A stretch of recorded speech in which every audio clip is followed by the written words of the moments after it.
क्या आपके साथ कभी ऐसा हुआ है कि आप किसी व्यक्ति को पहली बार मिले हो और एक सेकंड में पता चल जाए कि वह व्यक्ति कैसा है? क्या कभी ऐसा हुआ है कि कोई घटना होने से पहले दिल घबराने लगे और वही घटना बाद में सच हो जाए? या फिर कभी ऐसा लगा है कि कोई आपको बुला रहा है, मार्ग दिखा रहा है, कोई अदृश्य शक्ति आपको दिशा दे रही है?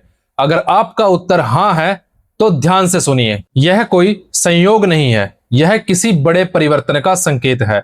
यह संकेत है कि आपकी दिव्य दृष्टि धीरे धीरे जागृत हो रही है। आज हम जिस विषय के ऊपर बात करने जा रहे हैं, यह विषय उन लोगों के लिए बहुत ज्यादा महत्वपूर्ण है जो लोग भक्ति भगताई के मार्ग में हैं, साधनाएं करते हैं। क्योंकि आज मैं आपको इस वीडियो के माध्यम से दिव्य दृष्टि जागृत होने के कुछ संकेत बताऊंगा, जिसे कुछ लोग थर्ड आई भी बोलते हैं, कुछ लोग आज्ञा चक्कर भी बोलते हैं। तो वीडियो को बिल्कुल भी स्किप मत करना और अंत तक देखना, ताकि जानकारी आपको अच्छे तरीके से समझ में आ जाए।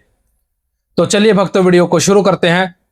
जय श्री महाकाल भक्तों, हर हर शिवाय शिवाय दरबार चैनल में आप सभी का स्वागत है।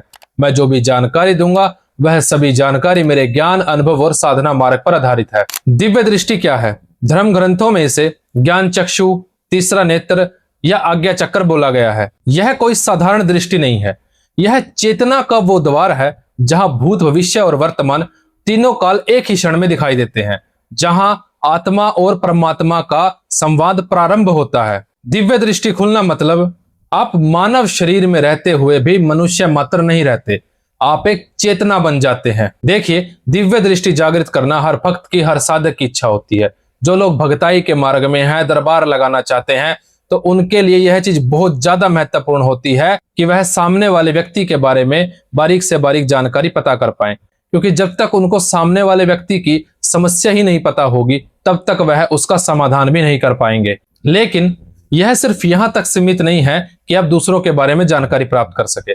दिव्य दृष्टि एक ऐसी चीज है जिससे आप देवी देवताओं से ज्ञान प्राप्त कर सकते हैं। आप सूक्ष्म जगत की चीजों को देखने में सक्षम हो जाते हैं। ऐसी चीजें जिन्हें आप खुली आंखों से नहीं देख सकते, आप उसे दिव्य दृष्टि की सहायता से देख सकते हैं। दिव्य दृष्टि को प्राप्त करने के कई मार्ग होते हैं, जैसे कि आप मंत्र जाप साधनाएं करके भी दिव्य दृष्टि प्राप्त कर सकते हैं। देवी देवताओं की कृपा से भी आपको दिव्य दृष्टि प्राप्त हो जाती है, या फिर आप योग के माध्यम से भी दिव्य दृष्टि को प्राप्त कर सकते हैं। लेकिन यह जितना सुनने में आसान लग रहा है, यह इतना आसान नहीं है। दिव्य दृष्टि प्राप्त करना तो बहुत सारे साधक चाहते हैं, लेकिन दिव्य दृष्टि उन्हीं लोगों को प्राप्त होती है जो काफी लंबे समय से मंत्र जाप, ध्यान या साधनाएं करते हुए आ रहे हैं। क्योंकि देखिए, ऐसा नहीं है कि आप 1 महीना या 6 महीने मंत्र जाप, ध्यान या साधनाएं करेंगे तो आपको दिव्य दृष्टि प्राप्त हो जाएगी। दिव्य दृष्टि प्राप्त करने के लिए आपको काफी ज्यादा अभ्यास करना पड़ता है, निरंतर जाप करना पड़ता है, तब कहीं जाकर आपको दिव्य दृष्टि प्राप्त होती है। बहुत सारे ऐसे लोग हैं जो काफी सालों से दिव्य दृष्टि प्राप्त करने के लिए मंत्र जाप, ध्यान करते हुए आ रहे हैं, लेकिन आज तक उनको दिव्य दृष्टि प्राप्त नहीं हुई। क्योंकि दिव्य दृष्टि प्राप्त करने के लिए कड़ी मेहनत करनी पड़ती है, बहुत सारे नियमों का पालन करना पड़ता है, तब कहीं जाकर दिव्य दृष्टि प्राप्त होती है। तो बात करते हैं सबसे पहले संकेत की। जब आपको दिव्य दृष्टि प्राप्त होती है और जब आप ध्यान करेंगे, मंत्र जाप करेंगे, तो आपको आपके आज्ञा चक्र पर एक चुभन का एहसास होगा।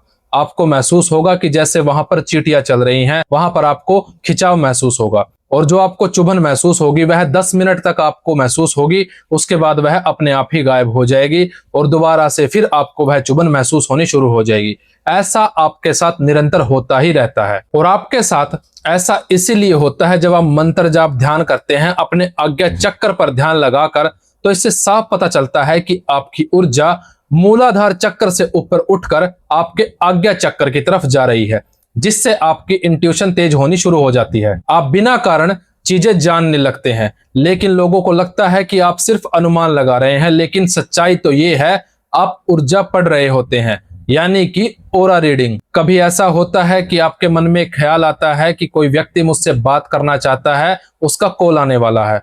थोड़ी देर बाद ऐसा ही होता है कि उस व्यक्ति का कॉल आ जाता है। कभी ऐसा लगता है कि किसी जगह पर नहीं जाना चाहिए, और जो लोग उस जगह पर जाते हैं वह मुश्किलों में पड़ जाते हैं। ये सिक्स्थ सेंस नहीं, ये तीसरे नेत्र का प्रारंभिक एक्टिवेशन है। अगर आपके साथ ऐसा होता है तो आने वाले बाकी संकेत आपको और भी ज्यादा चौंकाने वाले हैं। दूसरा संकेत आपको तब मिलता है जब कोई व्यक्ति आपके पास आता है, और वो भी कोई ऐसा व्यक्ति जिसके बारे में आप कुछ भी नहीं जानते।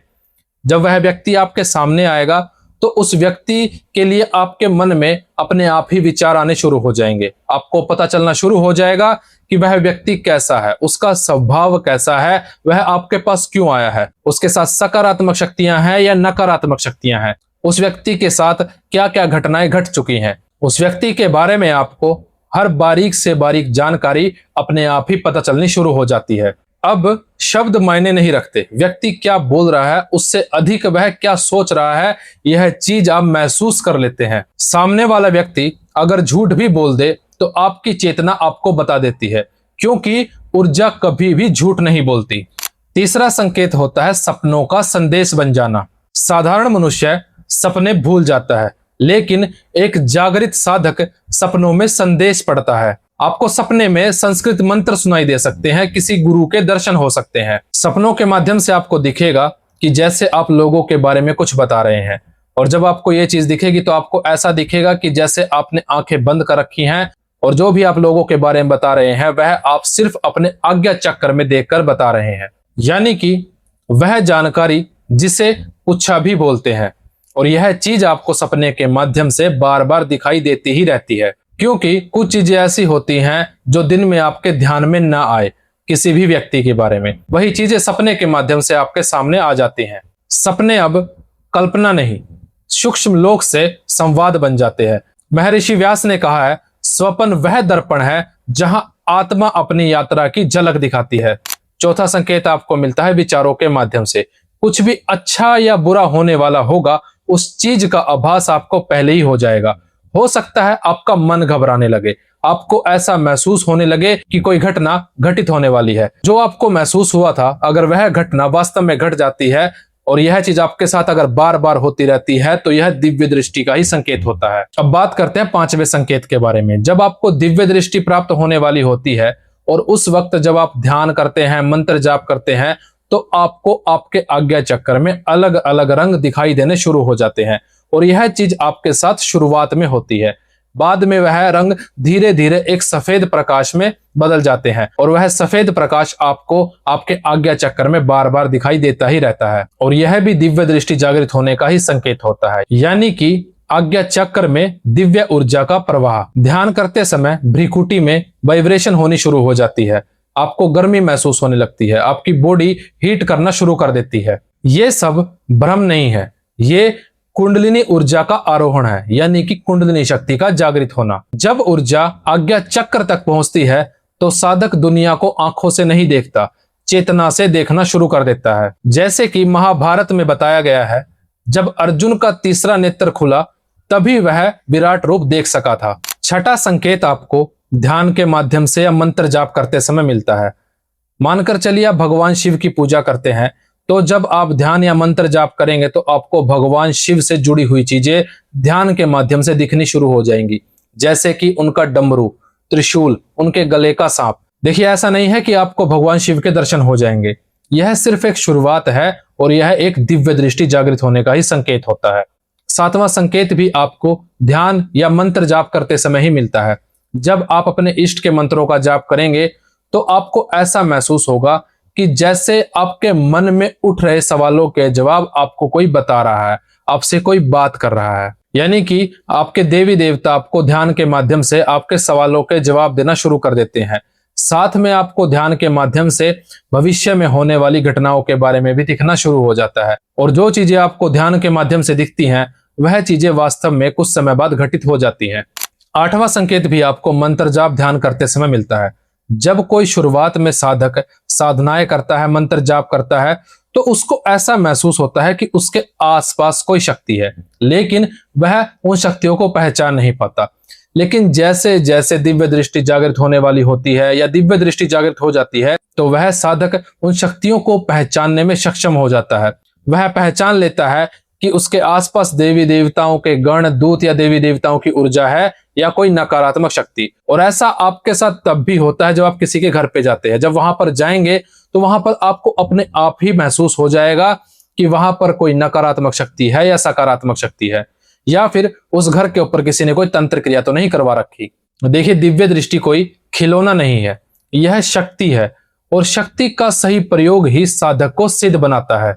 जो इसे अहंकार में उपयोग करता है उसकी शक्ति नष्ट हो जाती है और जो इसे समर्पण में उपयोग करता है उसका मार्ग स्वयं महादेव प्रशस्त करते हैं। साथ में आपको मैं एक महत्वपूर्ण बात भी बताना चाहूंगा।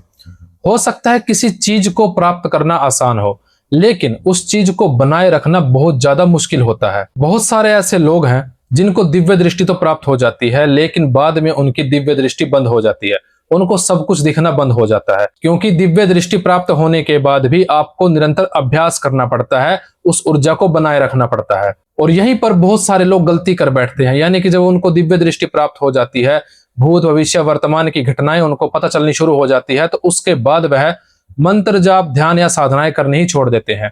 उनको लगता है कि अब तो मेरी दिव्य दृष्टि जागृत हो चुकी है, अब मुझे मंत्र जाप ध्यान या साधनाएं करने की जरूरत नहीं है।